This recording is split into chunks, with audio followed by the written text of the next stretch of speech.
Oh my god, I did not see you there. I was just working on my project for Hack the Midlands.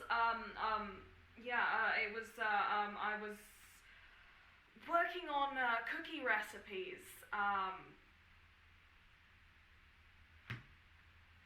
Using training a GPT-2 text generating model with a GPU for free.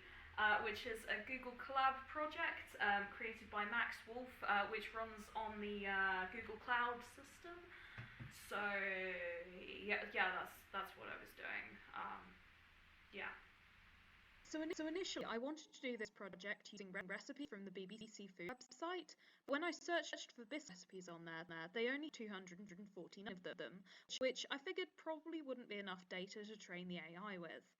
So I moved over to all recipes instead. They've got almost 6,000 cookie recipes on there. I had to search for cookies rather than biscuits because all recipes is an American site and biscuit means some sort of weird scone thing in America. I did have some grand ideas about writing my own text stripper to get the recipes and ingredients out, but then I decided that I couldn't be bothered to do that and just set it all up on Pass instead. I can get 20 pages out at a time with PassHub, so I queued 75 instances of the extract process and went to bed. Once I had my many CSVs, I combined them all into one TXT document and then tidied it all up a bit, ready to train the AI on. I followed all of the instructions in Max Wolf's Collab project. It was pretty self-explanatory, and I set the AI to train itself. One cool thing about this project is I could see how the AI was getting on after different numbers of training steps. After 200 training steps, things weren't looking great, and I kind of wanted to give up then. The AI had somehow invented the words Pecco Mini and Pecco Mino, and these were its two favourite words for some reason.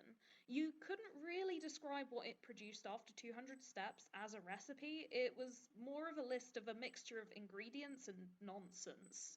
After 400 training steps, it definitely got the idea what a recipe looked like on the surface level. It had a title, it had ingredients, it had some sort of instructions. It was only when I tried to read things more closely that it didn't make sense. The steps were often out of order, and it said things like bake for 15 to 17 minutes so that the cookies cool slightly, or using a large glass bowl, spread the frosting over the cookies. After 600 steps, it was looking pretty good actually. The instructions made sense, and the ingredients looked mostly okay too. The only thing I could really notice that was weird was that the AI had decided that green candied ginger was a real ingredient. So after training the model for 1,000 steps, I've got some things out that look like recipes. They've got a title, they've got ingredients, they've got a method. So I'm thinking that they should hopefully be able to be used like recipes. Granted, they're not all high quality recipes. There is one for molasses cookies, which is a cup of butter, 1.25 cups of white sugar, 1.25 cups of brown sugar, 1.25 cups of cocoa powder, and 3 large eggs, so no molasses in that one. So I'm not doing that one just because the name doesn't make sense to the ingredients given, and it probably isn't going to turn out alright given that it is mostly sugar. So we're going to try the chocolate peanut butter sandwich cookies that the AI has spat out, because it all looks like reasonable things that you would put in peanut butter and chocolate cookies. So we're going to try that recipe and see if it works. But first I'm going to have to write a shopping list and head to Asda. Let's go.